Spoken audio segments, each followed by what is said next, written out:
Bismillahirrahmanirrahim. Assalamualaikum warahmatullahi wabarakatuh.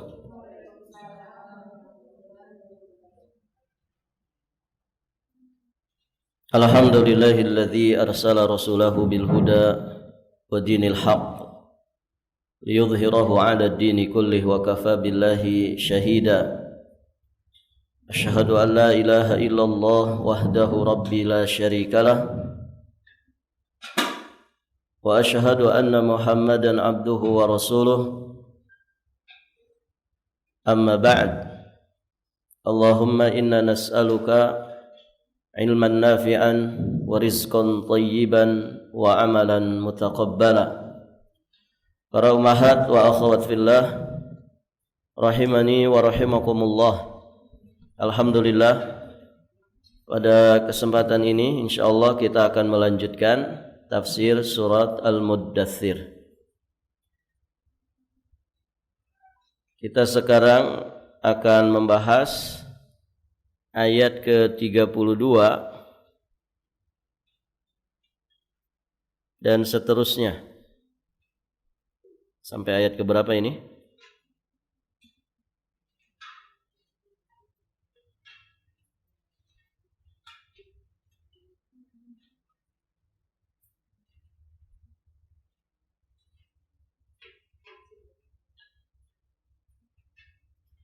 Sampai ayat 37.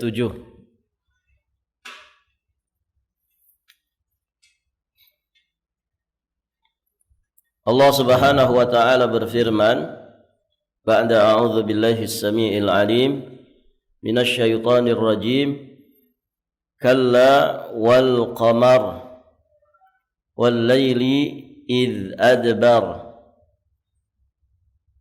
was subhi idza asfar innaha la ihdal kubar nadhiran lil bashar liman syaa'a minkum ay yataqaddama aw yata'akhkhar. Allah berfirman yang artinya kalla, sekali-kali tidak, tidaklah demikian, wal qamar, demi bulan, wal laili idz adbar, dan demi malam ketika telah berlalu, dan demi subuh apabila mulai terang. Sesungguhnya sakor itu adalah salah satu bencana yang sangat besar sebagai peringatan bagi manusia, yaitu bagi siapa di antara kamu yang ingin maju atau mundur. Baik, ibu-ibu yang dirahmati Allah, di ayat ke-32 ada kalimat kalla. Kalla biasa diterjemahkan dengan sekali-kali tidak. Kalimat ini adalah ungkapan untuk menyanggah, ungkapan untuk membantah. Maksudnya perkaranya bukanlah seperti apa yang dikira oleh sebagian orang-orang musyrik yang disebutkan di ayat-ayat sebelumnya, berupa pendustaan kepada Rasulullah tentang apa yang beliau bawa. Artinya apa yang dibawa oleh Nabi itu hak. Apa yang disampaikan oleh Rasulullah itu adalah kebenaran. Kemudian kelancangan dan kesombongan mereka bahwa penjaga neraka itu masih bisa dilawan. Padahal tidak akan pernah ada yang mampu menaklukkan para malaikat penjaga neraka. Allah juga menyanggah tentang olok-oloknya mereka terhadap jumlah bilangan malaikat penjaga neraka. Jadi Allah katakan kalla, sekali-kali tidak. Urusannya bukanlah seperti apa yang kalian kira. Begitu Allah sanggah terhadap berbagai macam penyimpangan, pembangkangan dan kedurhakaan orang-orang musyrik. Maka selanjutnya Allah Subhanahu wa taala menegaskan wal qamar. Allah bersumpah di sini dengan 3 perkara. Wawu di situ wawu qasam. Namanya wawu qasam. Huruf wawu yang fungsinya sebagai sumpah. Wal qamari, demi bulan. Wal laili id adbara, demi waktu malam apabila telah berlalu. Was-subhi idza asfara, dan demi waktu subuh apabila mulai terang. Dalam 3 ayat ini Allah Subhanahu wa taala bersumpah dengan bulan, dengan malam, juga dengan waktu subuh. Baik, ibu-ibu yang dirahmati Allah. 3 perkara ini, bulan yang identik dengan malam, kemudian waktu subuh, semuanya mengandung ayat-ayat Allah yang agung, yang menunjukkan kesempurnaan Allah dengan segala kekuasaan dan kebijaksanaannya. Taib.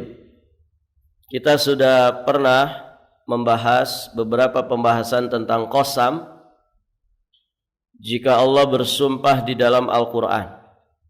Nah, salah satu poin yang mesti kita pahami, sesuatu yang dijadikan oleh Allah sebagai alat sumpah pasti memiliki keutamaan dan keistimewaan tertentu.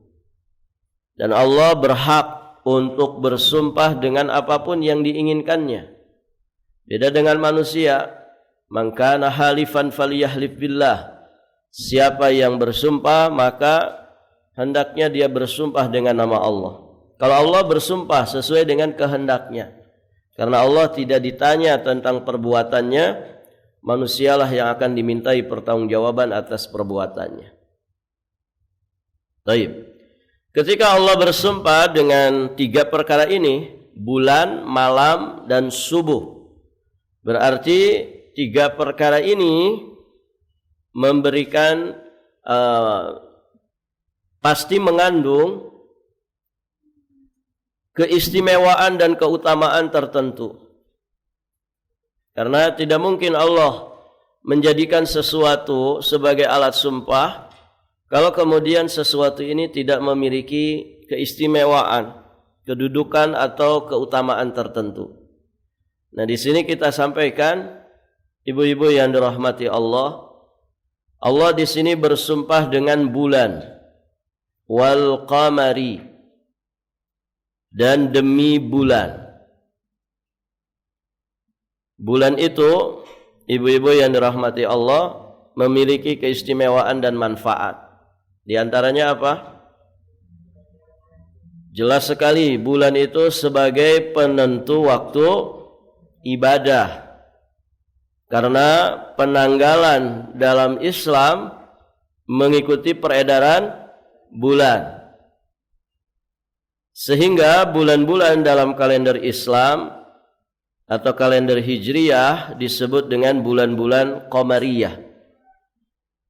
Kalau Masehi kan bulan-bulannya bulan-bulan Syamsiyah. Baik. Allah Subhanahu wa taala menyebutkan di antaranya di surat Al-Baqarah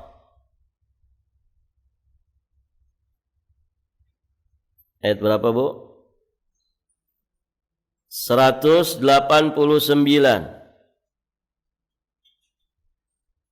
Perhatikan, Allah Subhanahu wa taala berfirman, yas'alunaka 'anil ahillah. Mereka bertanya kepadamu Muhammad tentang bulan sabit. Qul hiya mawaqitu lin-nasi wal hajj. Katakanlah itu adalah petunjuk waktu ya bagi manusia dan petunjuk waktu untuk ibadah haji. Kapan ibadah haji dikerjakan? Bulan apa, Bu? Bulan Zulhijjah. Dari mulai bulan Syawal, boleh. Ashhurul Hajj, bulan-bulan haji itu mulai dari bulan Syawal, kemudian bulan Zulqa'dah, dan puncak-puncaknya itu di bulan Zulhijjah, mulainya dari hari Tarwiyah. Orang yang haji tamattu boleh umroh tamattunya di bulan Syawal. Dia sudah mulai umroh tamattu untuk haji tamattunya. Nanti setelah itu dia bertahallul dari umrahnya dan bertamattu. Tamattu itu bernikmat-nikmat dengan larangan ihram. Begitu. Nah, ini penetapan waktunya adalah dengan hilal, ya, dengan bulan.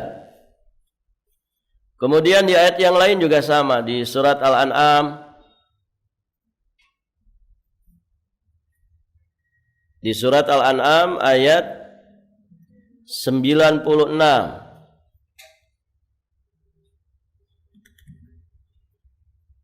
Di surat Al-An'am ayat 96 Allah Subhanahu wa taala juga berfirman,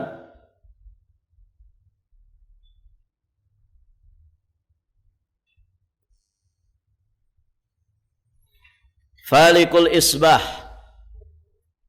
wa ja'ala al-laila sakana wasyamsa wal qamara husbana dzalika taqdirul azizil alim. Dia menyingsingkan pagi dan menjadikan malam untuk beristirahat, dan menjadikan matahari dan bulan husbanan, untuk perhitungan. Itulah ketetapan Allah yang maha perkasa lagi maha mengetahui. Jadi bulan itu untuk perhitungan waktu. Di surat Ar-Rahman ayat yang kelima juga demikian. Allah Subhanahu wa taala berfirman, Asy-syamsu wal qamaru bihusban. Matahari dan bulan beredar menurut perhitungan. Taib. Ini fungsi yang pertama, ya, di dalam manfaat atau keistimewaan dari bulan, di mana dia menjadi penentu waktu-waktu ibadah. Coba Ibu, waktu-waktu peribadatan itu selalu terkait dengan peredaran bulan. Kalau kita bertanya kapan Lebaran Idul Fitri, jawabannya apa, Bu?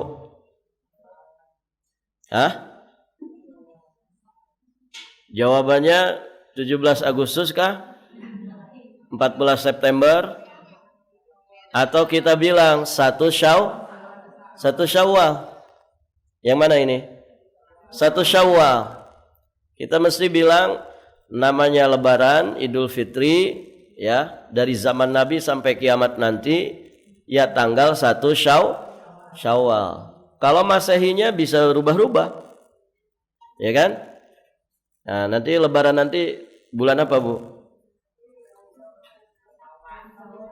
Enggak, Masehinya.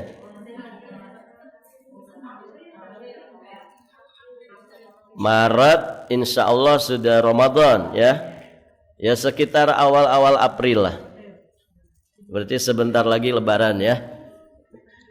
Barakallahu fiik. Puasa dulu, ya. Kalau orang bertanya kapan Lebaran Haji, orang kita nyebutnya Lebaran Haji. Kapan Lebaran Idul Adha? Kita mesti akan menjawab 10 Dzulhijjah. Kapan zakat mal ditunaikan? Ketika berlalu 1 haul. 1 haul itu 1 tahun. Nah, tahun di situ tahun apa? Tahun Hijriah. Kalau harta ibu nisabnya sampai misalnya nisabnya di 1 Ramadan, berarti 1 Ramadan tahun berikutnya ibu keluarkan zakatnya. Jadi bukan pakai bilangan Januari Februari, tapi bilangan bulan-bulan Qamariyah, ya, sampai genap haulnya. Kalau kita bicara puasa yang wajib, jawabannya apa? Kapan kita puasa wajib 1 bulan penuh? Di bulan Ramadan. Kita mesti nyebutkan bulan-bulan Qamariyah. Ada misalkan seorang istri ditinggal mati suaminya, dia menjalani masa iddah. Berapa lama? 4 bulan 10 hari. 4 bulan di sini bulan apa? Bulan-bulan Qamariyah. Ya, bukan Januari, Februari, bukan. Nah, begitu. Masa iddah terkait dengan zakat, terkait dengan haji, terkait dengan puasa. Ya, terkait dengan apa lagi? Yang pakai kalender Hijriah. Puasa-puasa sunnah. Ya, puasa-puasa sunnah. Ada puasa Ayyamul Bid, hari-hari putih. Tanggal berapa itu, Bu? 13, 14, 15. Setiap bulannya. Bulan apa itu? Bulan-bulan Qamariyah. Lihat ya. Jadi ternyata kalender Hijriyah, bulan-bulan Qamariyah ini sangat erat kaitannya dengan waktu ibadah. Cuman sayang, karena kaitannya dengan waktu ibadah, banyak orang yang tidak selera. Ya. Sehingga kalender yang dipersiapkan biasanya kalender Masehi, buatannya orang Nasrani. Kalender Islam ditinggalkan. Kenapa? Tidak menarik terkait ibadah. Kalau kalender Masehi kan menarik banget. Kenapa, Bu? Ya, terkait dengan urusan dunia. Ya, kan ada istilah tanggal muda. Ibu-ibu kalau tanggal muda, Masya Allah, wajahnya glowing semua, gitu ya, cerah sumringah, gitu kan? Kenapa? Gaji suaminya sudah ditransfer. Begitu. Dia terkait urusan dunia. Ada nggak gajian pakai bulan Qamariyah, Ibu? Mas, ke suaminya ini. Ini gajian bulan apa? Oh, ini gajian bulan Safar. Nggak ada ceritanya begitu. Hatta di pesantren, ya, pesantren aja nggak pakai itu. Banyak yang nggak pakai. Selalu hitungannya pakai Masehi, ya kan? Dia terkait dengan urusan dunia. Ya, kadang tahun belum ganti saja dia sudah menerawang tahun berikutnya. Tanggal-tanggal merah. Jadi kan? Kenapa? Mau merencanakan healing. Ini Desember kan, Masya Allah itu. Sudah banyak yang merencanakan. Ada 4 hari Ustadz katanya ini libur panjang. Sabtu tanggal 23. Ya, Sabtu Ahad kan libur, Bu ya. Kalau PNS kan Sabtu Ahad libur. Tapi ya pencari nafkah serabutan juga sama libur. Jadi Sabtu Ahad libur. Tanggal 23, Ahadnya 24. Tanggal 25-nya Senin, Desember. Merah tidak, Ibu? Merah. Hari apa itu? Hari Natal. 26-nya cuti bersama. Berarti 4 hari libur panjang. Masya Allah. Mau kemana nih 4 hari libur panjang? Ya. Barakallahu fikum. Nah ini kalau kalender Masehi, ya, menarik. Kenapa? Urusannya dunia. Tapi kalau kalender Hijriyah, banyak orang nggak tertarik. Hatta Muslim. Banyak Muslim yang tidak paham kalender Hijriyah. Ya kan, Ibu? Kalau disuruh nyebutin 12 bulan Qamariyah juga nggak pada hafal tuh. Lihat aja kalender, Ustaz. Nggak hafal. Tapi kalau Januari sampai Desember, anak-anak SD sudah pada hafal. Ya. Karena itu yang diajarkan. Ya, Ibu yang dirahmati Allah. Pada hafal 12 bulan Qamariyah. Coba satu orang sebutkan. Kalau satu orang bisa, yang lain saya anggap bisa semua. Sok, Bu.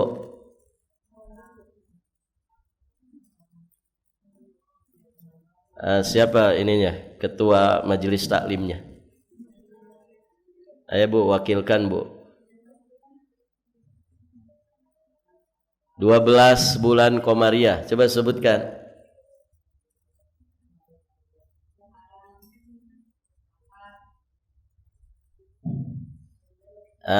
Ketua majelis taklim siapa? Ada?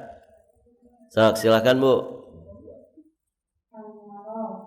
Muharram, Safar, Rabiul Awal. Nggak boleh lihat ya.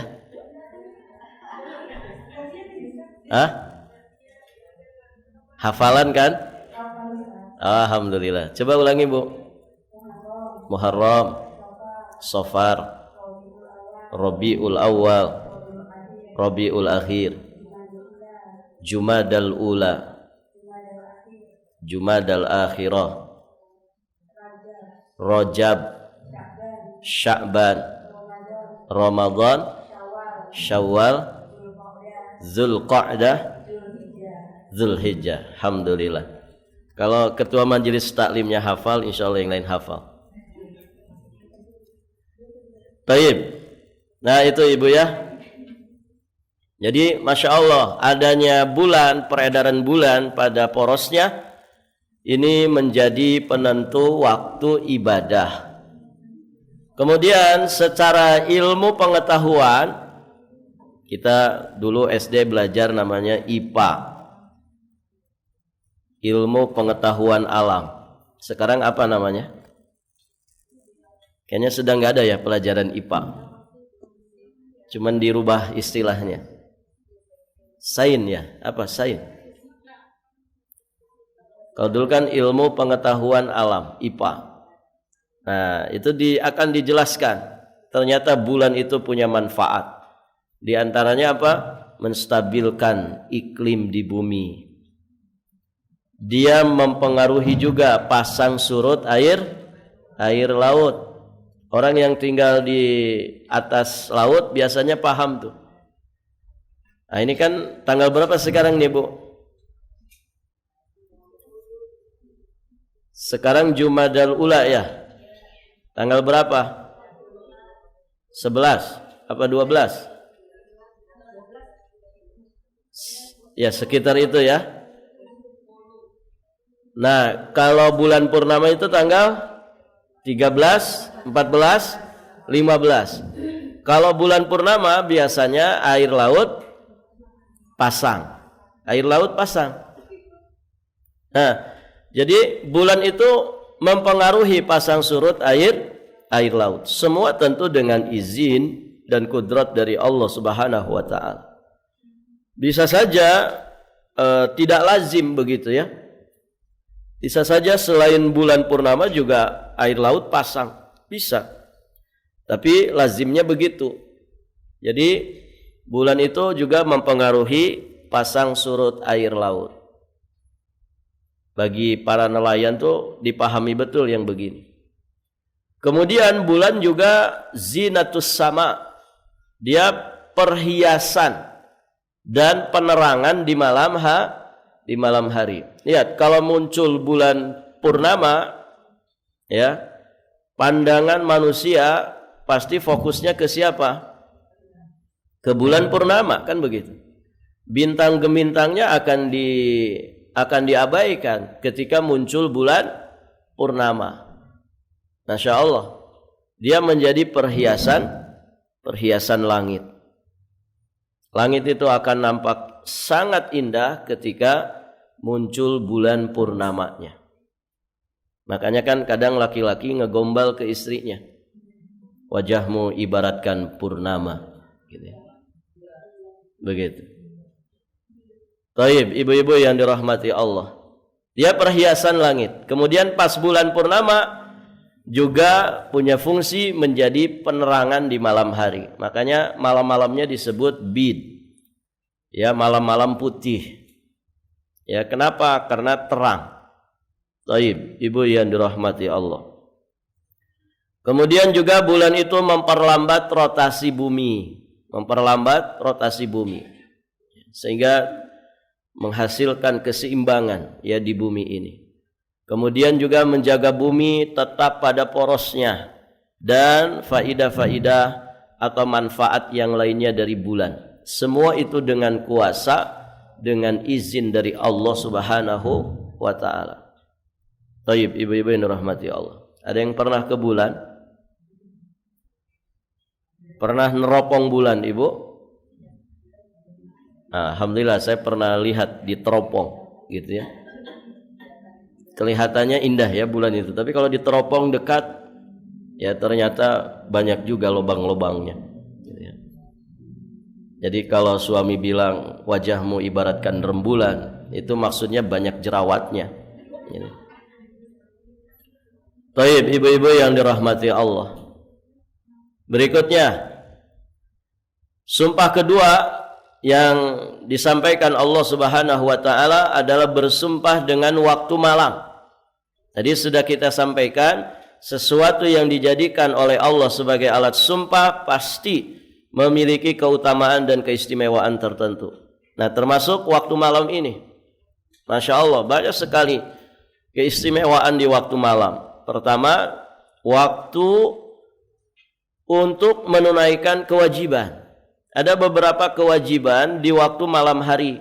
Di antaranya adalah kewajiban salat. Ada salat maghrib dan salat isya. Kemudian juga amalan-amalan sunnah. Amalan-amalan sunnah. Amalan wajib selain salat apa, Bu?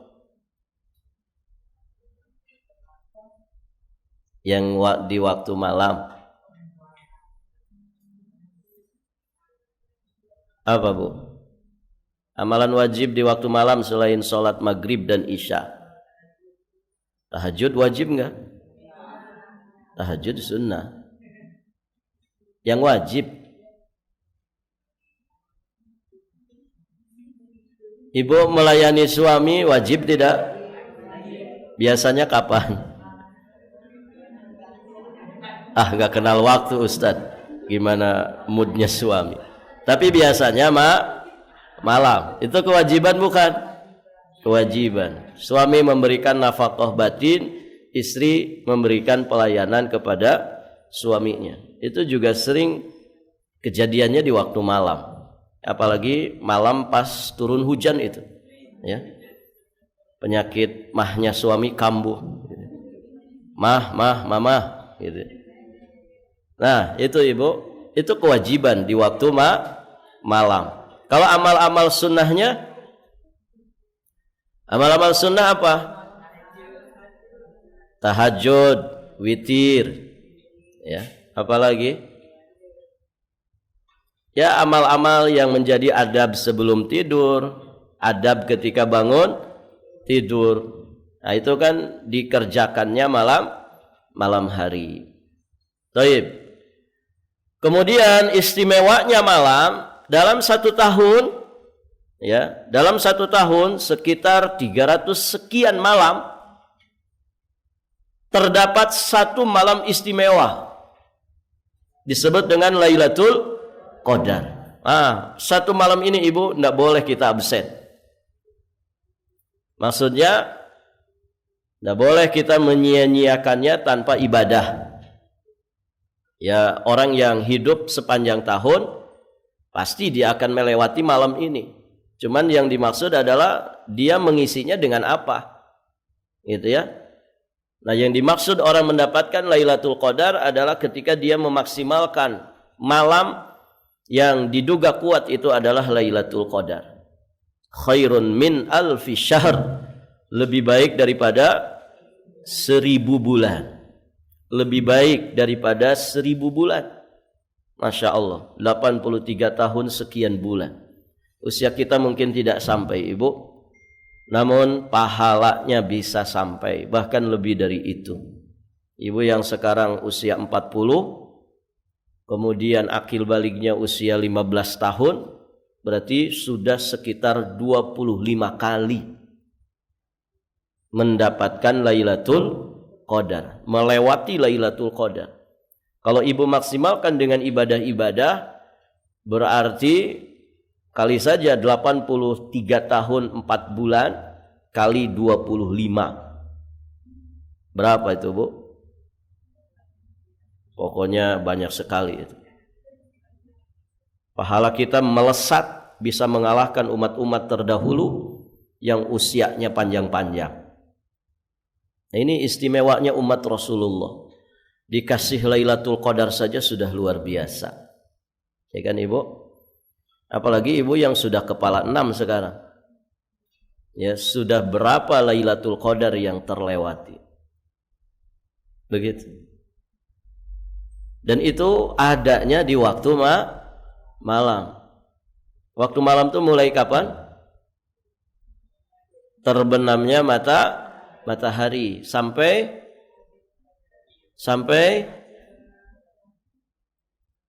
datangnya waktu sholat subuh. Kalau maghribnya jam 6, sholat subuhnya jam 5, berarti sekitar 11 jam. 11 jam itu yang disebut dengan lailah. Nah, kalau kita mau cari Lailatul Qadar, berarti startnya kapan? Startnya menjelang maghrib harus sudah start. Maka aneh kalau ada orang cari Lailatul Qadar, startnya jam 12 malam. Anda sudah lewat 6 jam. Kita harus start, maksudnya jiwa raga kita siap dengan ibadah-ibadah terbaik, itu dari semenjak buka puasa. Waktu masuknya maghrib. Nah, sebagian orang kan, leha-leha itu habis maghrib itu. Leha-leha, ya sebagian orang kan bahkan waliyadzubillah, ya buka puasanya pakai rokok begitu ya. Habis maghrib rokokan, kopian, ngobrol, ngalor ngidul gitu ya, nyeritain dunia. Tiba-tiba datang waktu Isya, ya. Habis itu Isya, habis itu taraweh, habis taraweh lanjutkan lagi ngobrol dan ngopinya. Baru dia setar, cari Lailatul Qadar yuk. Startnya jam 12. Nah, ini terlambat sebetulnya. Startnya harus dari maghrib. Karena saat itu mulai dihitung malam. Maksimalkan itu antara maghrib dan Isya. Maksimalkan selesai taraweh. Karena biasanya orang tuh kalau antara maghrib dan Isya ngobrol, apalagi yang itikaf tuh, ya, yang itikaf, ya dia malah pindah tidur saja, gitu ya, atau pindah tempat ngobrol, isinya ngobrol aja, gitu ya. Habis taraweh malah ngobrol, nanti start baru mau ibadah lagi jam 12, jam 1 malam, taib, ya, artinya itu kurang maksimal. Harusnya malam-malam yang di situ diduga kuat terjadinya Lailatul Qadar, bertepatan dengan Lailatul Qadar, dia harus upayakan startnya dari semenjak maghrib. Barakallahu fikum. Di waktu malam juga terdapat waktu mustajabnya doa. Pertama, antara azan dan iqamat, ada salat maghrib dan salat isya, kemudian nanti salat subuh. Atau misalkan bertepatan dengan malam Jumat, bertepatan dengan hujan yang turun di malam hari. Misalkan juga bertepatan dengan waktu-waktu istimewa yang lainnya. Ya, seperti Syahrullah Al-Muharram, seperti 10 pertama Dzulhijjah. Nah, itu di malam harinya mustajab. Terutama di sepertiga malam terakhir. Di sepertiga malam terakhir itu waktu mustajabnya doa. Kemudian ibu-ibu yang dirahmati Allah, waktu malam juga adalah waktu beristirahat, memberikan haknya tubuh.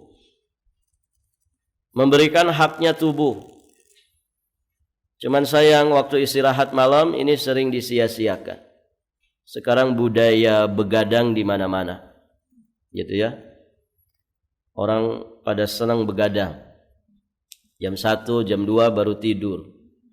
Padahal waktu terbaik untuk tidur itu ba'da Isya sampai sekitar jam 2. Itu di jam itu kita nggak boleh on. Kita harusnya off. Ya. Begitu kata para pakar kesehatan.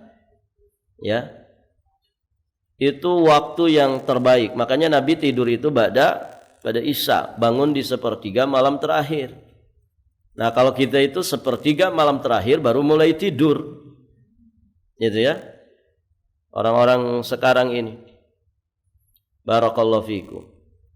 Ya, ibu-ibu yang dirahmati Allah. Istirahatkan tubuh kita. Ya, istirahatkan tubuh kita. Lihat Allah Subhanahu wa taala, Allah Subhanahu wa taala menjadikan waktu malam itu sebagai waktu istirahat. Waktu tidur, ayatnya banyak sekali. Saya nukilkan di situ ada berapa ayat. Di surat Al-An'am ada 2 ayat, di surat Yunus, surat Al-Furqan, An-Naml, Al-Qasas, Ar-Rum, Al-Mu'min, An-Naba. Semua menjelaskan bahwa waktu malam itu waktu istirahat, waktu tidur, siang waktu untuk mencari penghidupan. Jangan dibulak-balik. Kalau dibulak-balik nanti kita jadi kelelawar. Ya. Siang tidur, malam kelayapan. Ya. Jadi malam waktu terbaik untuk istirahat, memberikan hak tubuh. Silakan ibu baca ayat-ayatnya. Sebegitu banyaknya ayat yang menjelaskan bahwa Allah menjadikan waktu malam itu untuk istirahat. Maka kalau ini kemudian dilanggar, maka keseimbangan hidup akan hilang. Orang sering begadang itu ibu, mohon maaf, biasanya sering penyakitan, gampang penyakitan. Cepat tua kata orang. Gitu ya. Jadi wajahnya itu boros. Usianya masih kepala 3 tapi seperti kepala 5. Kenapa? Karena kurang istirahat. Kalau tidak istirahatnya, kurang istirahatnya karena Allah, di jalan Allah, dia sibuk ngurusin umat, misalkan sibuk belajar seperti para ulama dahulu. Masya Allah, itu istimewa. Ya, sahiran layali. Ya, mereka begadang di waktu malam untuk ibadah. Untuk ibadah. Salah satu ibadah adalah thalabul ilmi, menuntut ilmu, membaca, mengkaji, menelaah, mentafakuri, mentadaburi. Gitu ya. Tapi manusia zaman ini tuh waktu begadangnya itu gadang yang enggak manfaat. Nongkrong di kafe kopi gitu kan. Pulang larut malam. Kopinya kemudian membuat dia tidak bisa tidur. Sejam sebelum subuh baru bisa tidur. Akhirnya subuhnya bablas. Nah, ini musibah. Ya, ibu-ibu yang dirahmati Allah. Baik. Berikutnya, di waktu malam juga terdapat peristiwa Isra dan Mi'raj. Perjalanan Nabi dari Ka'bah Baitullahil Haram ke Baitul Maqdis, kemudian dilanjut perjalanan dari Baitul Maqdis ke Sidrat Muntaha. Itu yang disebut peristiwa Isra dan Mi'raj. Dan itu kejadiannya hanya satu malam. Masya Allah. Kemudian waktu malam juga adalah waktu yang istimewa untuk beribadah kepada Allah Subhanahu wa taala. Oleh karenanya Allah Subhanahu wa taala berfirman di surat Al-Muzammil ayat yang ke-6. Nanti insyaallah kita pelajari setelah Al-Muddathir ini. Jadi ibadah di malam hari lebih berkesan ke dalam hati sanubari. Kata Allah, "Inna nasyi'atal laili hiya asyaddu wat'an wa aqwamu qila." Sungguh bangun malam itu lebih kuat mengisi jiwa dan bacaan Quran di waktu itu lebih berkesan. Ya. Dan susah untuk tidak ikhlas itu di waktu itu. Jadi kalau ibu pengen melatih keikhlasan, ya banyak-banyaklah ibadah di sepertiga malam terakhir. Itu sangat melatih keikhlasan kita. Ya, kemudian akan lebih berkesan, akan lebih merasuk ke dalam jiwa apapun dari ibadah yang kita kerjakan. Dan seorang muslim hamba Allah yang ibadah di sepertiga malam terakhir itu akan sangat merasakan ya lebih dekatnya dia dengan Allah Subhanahu wa taala. Nah, itu ibu-ibu yang dirahmati Allah.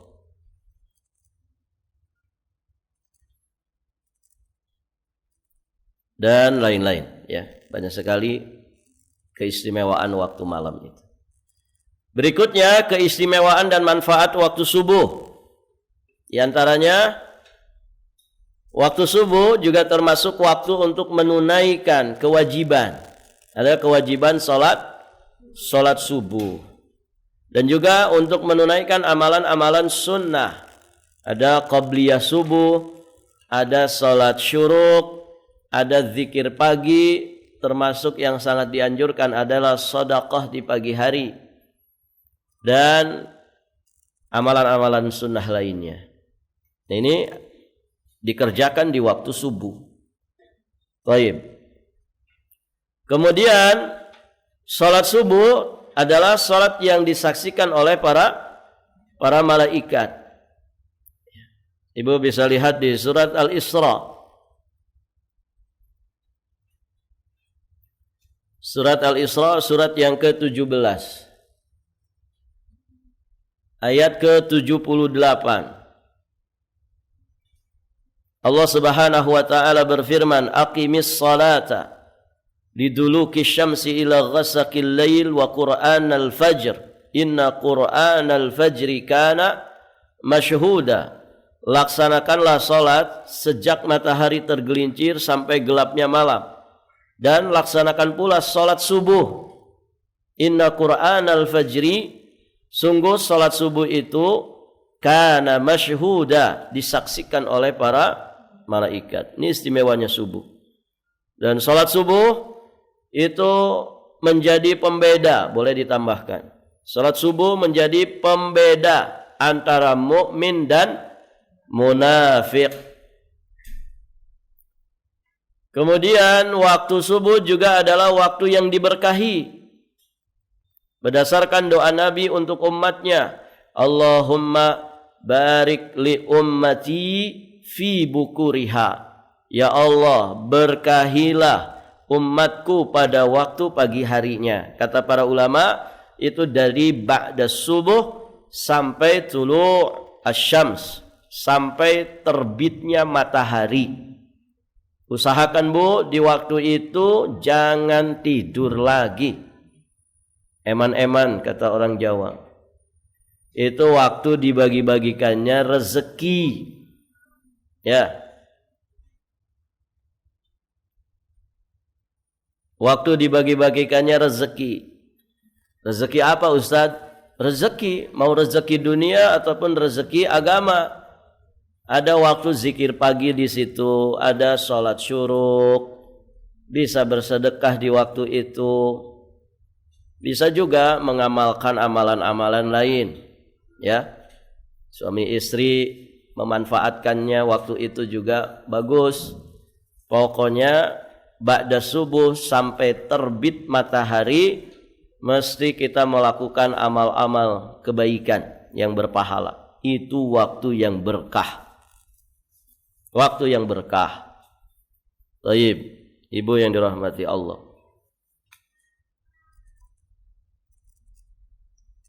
Banyak yang merasakan nikmat tidur habis subuh. Apalagi subuhnya hujan. Sudah selesai. Mau kemana Mas? Kata istrinya. Mau lanjutkan perjuangan. Ternyata dia ngambil selimut. Ya, habis sholat subuh ngegur lagi tidur. Nah, usahakan jangan tidur ibu habis subuh. Ustaz, saya capek banget, malamnya mungkin banyak kegiatan atau apa. Usahakan kalaupun mau tidur lagi, tunggu dulu terbit matahari. Pokoknya ba'da subuh sampai terbit matahari itu manfaatkan dengan sebaik-baiknya dengan amal-amal terbaik. Itu waktu yang diberkahi. Kalau kita capek-capek banget enggak apa-apa. Ya, habis syuruk, habis terbit matahari kita istirahat lagi sebentar. Di tempat kami dulu belajar, Ibu, kalau musim soifiyah, musim-musim panas, musim panas itu ta'ab ya, bikin kita itu lelah letih, capek kalaupun nggak ngapa-ngapain ya, saking panasnya. Nah itu kalau musim soifiyah, kita sebelum belajar pagi harus tidur dulu. Kalau nggak tidur, mumet kita, lelah sekali. Akhirnya kita ngikutin ritmenya mereka. Jadi habis sholat syuruk, pada subuh tahfiz Quran, setoran, hafalan. Nanti sholat syuruk, habis sholat syuruk pada kesakan ke asrama, itu tidur. Jadi jam 6 atau jam 6 lewat itu tidur. Tidur sampai sekitar jam 7, 1 jam lah. Karena kalau nggak tidur pagi, oh Masya Allah, lelah sekali. Kita masuk baru jam pelajaran pertama aja sudah pasti lenggat-lenggut. Gitu ya. Pasti ngantuk, lelah, nggak berenergi. Kenapa? Karena cuaca panas. Jadi harus tidur di pagi hari. Dan tidurnya begitu. Dan ternyata masyayikhnya juga begitu. Mereka kalau pas capek sekali di musim panas itu, sebelum ngajar tuh tidur dulu mereka. Kadang jam 7 sampai jam 8, habis itu sarapan. Mesti ada tidur. Tapi tidurnya setelah terbit matahari. Barakallahu fikum. Kalau di kita kan alhamdulillah. Cuaca iklim kita ini Masya Allah, enak saja Ibu ya. Alhamdulillah juga sudah ada hujan. Jadi pagi enggak usah tidur lah. Kalau enggak capek-capek banget enggak usah tidur pagi. Walaupun habis terbit matahari. Nanti tidurnya qailulah saja. Tapi jangan tidur di majelis taklim ya. Enak Ustaz, tidur di majelis taklim itu paling nikmat. Iya, karena dibantu setan. Taib, Ibu yang dirahmati Allah. Itu ya. Jadi waktu pagi adalah waktu yang diberkahi. Kemudian faidah berikutnya, sumpahnya Allah dengan bulan, dengan malam, bulan dan malam tentu identik ya. Artinya saling berkaitan. Bulan munculnya itu malam hari. Dan ciri malam hari adalah dengan terbitnya bulan. Sumpahnya Allah dengan bulan, malam dan subuh mengajari kita tentang betapa pentingnya dan berharganya waktu. Manusia itu merupakan makhluk yang terikat oleh waktu siang dan malam. Baik pria ataupun wanita sama saja di hadapan Allah. Kita semua dikasih 24 jam.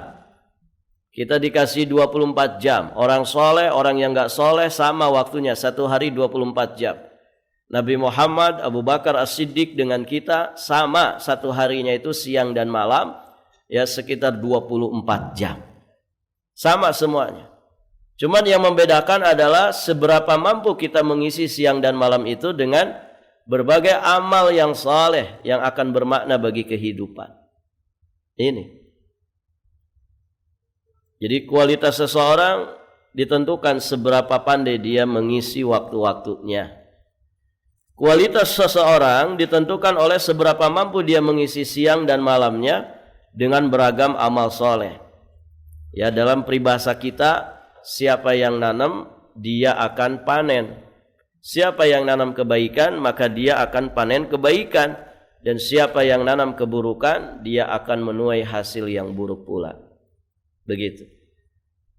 Makanya dalam akidah Islam tidak boleh waktu itu dicaci maki. Kenapa? Karena waktu enggak punya salah apa-apa. Yang salah itu tingkah laku manusia. Sial saya bulan ini. Ya. Loh, bulan kok disial-sialkan? Perbuatanmu itu loh yang enggak benar. Gitu ya. Apa salahnya waktu? Kenapa Bu anaknya nakal? Oh, pantasan aja lahirnya di bulan Safar. Ya. Anak itu kalau lahir bulan Safar nakal. Loh, apa salahnya bulan Safar? Apa salahnya juga si anak? Yang disalahkan itu tingkah laku orang tuanya. Ya. Anda mendidik anak apa tidak? Kan begitu. Kok disalahkan bulan? Bulan nggak salah apa-apa. Ini bulan sial memang. Yang sial itu perbuatan Anda. Ya, bulan Muharram tuh nggak punya salah apa-apa. Ya. Bulan Syuro katanya, bulan sial, bulan bencana, bulan musibah. Kok disalahkan bulan? Yang disalahkan itu tingkah laku manusianya. Baik, ibu-ibu yang dirahmati Allah. Jadi isi waktu-waktu dengan kebaikan. Insya Allah kita akan memanen kebaikan. Faidah berikutnya. Di ayat berikutnya Allah Subhanahu wa taala kembali menjelaskan tentang neraka Saqar. Innaha la ihdal kubar nadhiran lil bashar. Bahwa neraka Saqar itu adalah salah satu bencana yang sangat besar. Ihdal kubar. Karena neraka Saqar termasuk salah satu dari 7 neraka yang dahsyat dan mengerikan. Neraka yang lain ada neraka Jahannam, ada neraka Ladha, ada neraka Hutamah, ada neraka Sa'ir, ada neraka Jahim, ada neraka Hawiyah. 7. Baik, ibu-ibu yang dirahmati Allah. Itu lembah neraka. Nas'alullah as-salamah. Maka Saqar juga termasuk ihdal kubar. Salah satu bencana yang sangat besar. Nadhiran lil bashar. Ya, Saqar juga menjadi pelajaran dan peringatan bagi seluruh manusia. Ini juga sudah pernah dibahas di faidah ayat sebelumnya.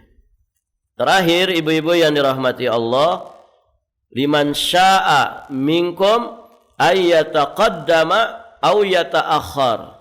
Yakni bagi siapa di antara kamu yang ingin maju atau ingin mundur. Maksudnya apa di sini? Ayat ke-37 ini isinya bersifat ancaman, tahdid.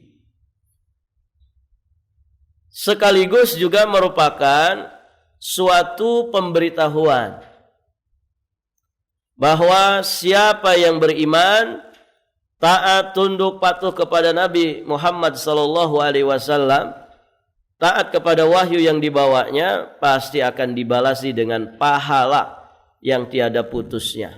Dan itulah sesungguhnya kemajuan. Jadi ibu, orang itu kalau taat kepada Allah, taat kepada Rasulnya, berarti dia mengalami kemajuan. Sebaliknya, siapa saja yang menolak kebenaran, mendustainya, dia akan disiksa dan diazab yang tiada henti-hentinya. Dan itulah sesungguhnya kemunduran. Jadi kalau orang ya dia semakin banyak belajar, semakin berilmu, semakin taat, dekat kepada Allah, berarti orang ini mengalami kemajuan. Tapi sebaliknya kalau orang hari demi hari malah semakin menjadi-jadi dosa dan maksiatnya, maka berarti orang ini mengalami kemunduran. Begitu. Liman syaa minkum ayyataqaddama aw yata'akhkhar. Baik ibu-ibu yang dirahmati Allah, begitulah ya, setiap ada peringatan dari Allah, manusia menjadi 2 kelompok yang besar. Ada kelompok yang maju, dia tunduk patuh mentaati. Ada kelompok yang mundur. Itulah mereka yang durhaka, membangkang, membantah dan menyimpang. Semoga kita semua termasuk golongan orang-orang yang selalu mengalami kemajuan. Barakallahu fikum. Sampai di sini ibu-ibu yang dirahmati Allah. Insyaallah nanti kita lanjutkan di kesempatan berikutnya biidznillah taala. Baik ibu, sampai di sini kita akhiri. Subhanakallahumma bihamdik, asyhadu an la ilaha illa anta astaghfiruka wa atubu ilaik. Assalamualaikum warahmatullahi wabarakatuh.